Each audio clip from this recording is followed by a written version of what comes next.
Jacksons are taking over. We've got TJ and Taj and Taryll. Good morning to all of you. Good morning. The sons of Tito Jackson and Dee Dee, who are now starring in their own reality show, The Jacksons Next Generation. Here's Taj with their grandmother, Katherine Jackson. I'm thinking about doing a documentary, shining a light on the truth about my uncle. About Michael? About Michael. Okay. We are a family, a loving family, but no one sees that, you know. They only see headlines. If they say something about you, or if they say something about Uncle Michael, I get defensive about the legacy. But I'm scared I might do more damage than good by doing this. It's not easy listening to the media, especially listen to lies. You have to remember one thing. People don't want to know the truth. Wow, okay. Good morning.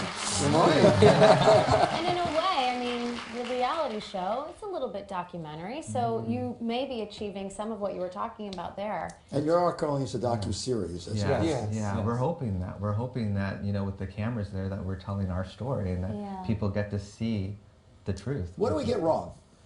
Gosh. You know, I just think there's an easy way out for a lot of media to sensationalize it. I mean, I understand it. It's all about clicks and getting eyeballs. So I think sometimes sensationalizing, it's like the game Operator. You know, you say it one time, and by the time you get to the end, it's completely And give us the worst version. Give us the worst version. You know what a telephone is? Yeah. Call I don't remember that game, but I do. And the worst version plays bigger. It's and it gets sensationalized to the point where it's not even the truth, and it can hurt as family, and you know, we're just trying to set the record straight and give people a real look of what it's like. And you feel, has it gotten any better now? I mean, when Michael was living, obviously, and then in the wake of his death, you know, things were crazy. Yeah. Do you feel like things have calmed down a little bit for your family, or do you still get that sense that the media is just all over you?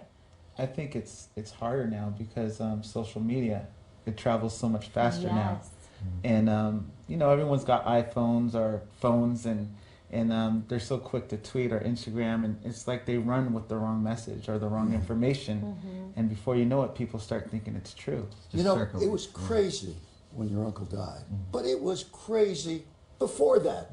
It was always crazy. It was always out there. All right. I have to do a personal admitting here. When you were a little kid. And I do want to say something about your mom. Your mom, who tragically died so young.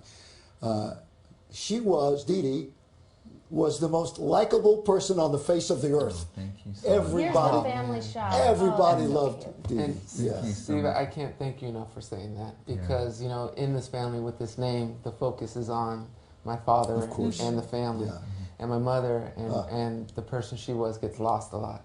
So I appreciate you saying that. She truly was a sweetheart, and she had this gift of making you feel good when you talked to her. Thank you.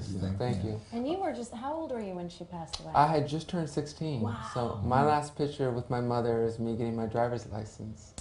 And she was murdered. The person who murdered her needed money. And my mom was a strong person, and they wanted her to ask my Uncle Michael for money, and she wouldn't do it. Wow. So finally, you know, the guy's still in jail. We still have to go see it, and you know, I don't want to get all sad and depressing. And at first, the report was that it was absolutely a mistake. At first, and nobody could accept that. Then we realized it was indeed murder, and the guy is still sitting in there. All right. Other things. You have a legacy. A legacy is one thing. A future is another thing. Exactly. How do you work that out?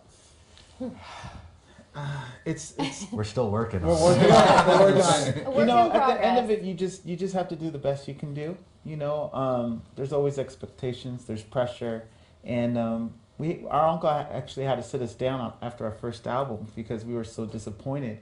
And you know, with the expectations, we sold 3 million records. You sold 3 million, three tapes, sold 3 million. But to us, it was a failure. Wow.